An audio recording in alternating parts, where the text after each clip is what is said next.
রিশাদ হোসাইনের big ব্যাশে debut হয়েছে এবং ডেবু ম্যাচে যথেষ্ট ইকোনমিক্যাল বোলিং করেছেন তিনি। 3 ওভার বল করে 18 রান দিয়ে কোনো উইকেট পান নাই। তবে উল্লেখযোগ্য ব্যাপার ছিল এই 3 ওভারে যে 18টা বল তিনি করেছেন, সেই 18টা বলের মধ্যে মাত্র একটা বাউন্ডারি তিনি কনসিড করেছেন। সো বিগ ব্যাশের আন্দাজে যথেষ্ট ইকোনমিক্যাল বোলিং তিনি করেছেন। আমরা একটা পিচ ম্যাপ একটু আপনাদেরকে দেখাতে চাই, খেয়াল করে দেখবেন এই পিচ ম্যাপটা আমার ঠিক এই পাশে গুড লেন্থের একটা পার্টিকুলার জোনে কিন্তু ম্যাক্সিমাম নাম্বার অফ ডেলিভারিজ তিনি করেছেন, অর্থাৎ গুড লেন্থটাকে মেনটেন করে তিনি বোলিং করে গেছেন এবং ম্যাক্সিমাম বল যেগুলো ছিল সেগুলোতে কিন্তু তিনি বাউন্ডারি কনসিড করেন নাই। এবং এই জায়গাটা একটা উল্লেখযোগ্য বিষয় হচ্ছে রিশাদ অনেক জোরে বোলিং করেছেন, 90 কিলোমিটার প্রতি ঘন্টার ওপরে বোলিং করেছেন ম্যাক্সিমাম নাম্বার অফ ডেলিভারিজ, অর্থাৎ মাত্র 3টা বল তিনি করেছেন আসলে 90 কিলোমিটারের নিচে। এবং এই জায়গাটা সবচেয়ে উল্লেখযোগ্য বিষয়টা ছিল যে রিশাদ হোসেনের বোলিং বিশ্লেষণটা নিয়ে যখন কমেন্টেটররা কথা বলছিলেন, সবাই যখন একযোগে বলছিলেন যে বাংলাদেশের একজন লেগ স্পিনার বিগ ব্যাশের জায়গাটায় খেলছে, তার কন্ট্রোলটা কতটুকু ডিসিপ্লিনড এবং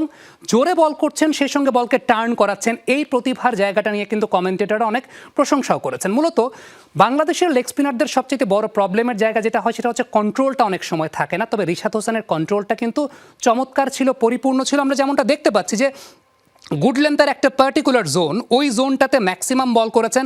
কিছু বল তিনি একটু পেছনে করেছেন, কিছু বল তিনি সামনে করেছেন। তবে যে বলের পেসটা ছিল 90 কিলোমিটার প্রতি ঘন্টার ওপরে, অর্থাৎ মাত্র 3টা বল করেছেন, একটা খুব সম্ভবত 89.5 কিলোমিটার, একটা 87.5 কিলোমিটার আর একটা 86.5 কিলোমিটার। আদারওয়াইজ প্রত্যেকটা বলই তিনি করেছেন 90 কিলোমিটার প্রতি ঘন্টার উপরে। একদম শুরুর যে বলটা করেছিলেন 96.5 কিলোমিটার প্রতি ঘন্টায়। এবং উল্লেখযোগ্য যে ব্যাপারটা ছিল যে অস্ট্রেলিয়ান কন্ডিশনে প্রথমবারের মতো বোলিং করতে এসেছেন, কিভাবে তিনি হ্যাবিচুয়েটেড হবেন, প্রথমবারের মতো অস্ট্রেলিয়ান কন্ডিশনের লেন্থটা কেমন হবে।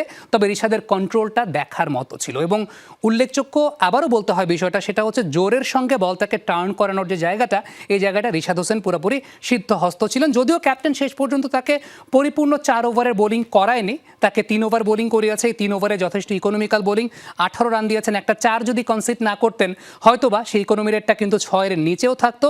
উইকেট না পেলেও রিশাদ হোসেনের বোলিং ছিল মুগ্ধ করার মতো। এবং সবচেয়ে ইম্পর্টেন্ট বিষয়টা হচ্ছে যে রিশাদ অস্ট্রেলিয়ান কন্ডিশনে প্রথমবারের মতো খেলতে গিয়েই কিন্তু সেই জায়গাটায় প্রথম ম্যাচে যথেষ্ট ভালো বোলিং করেছেন।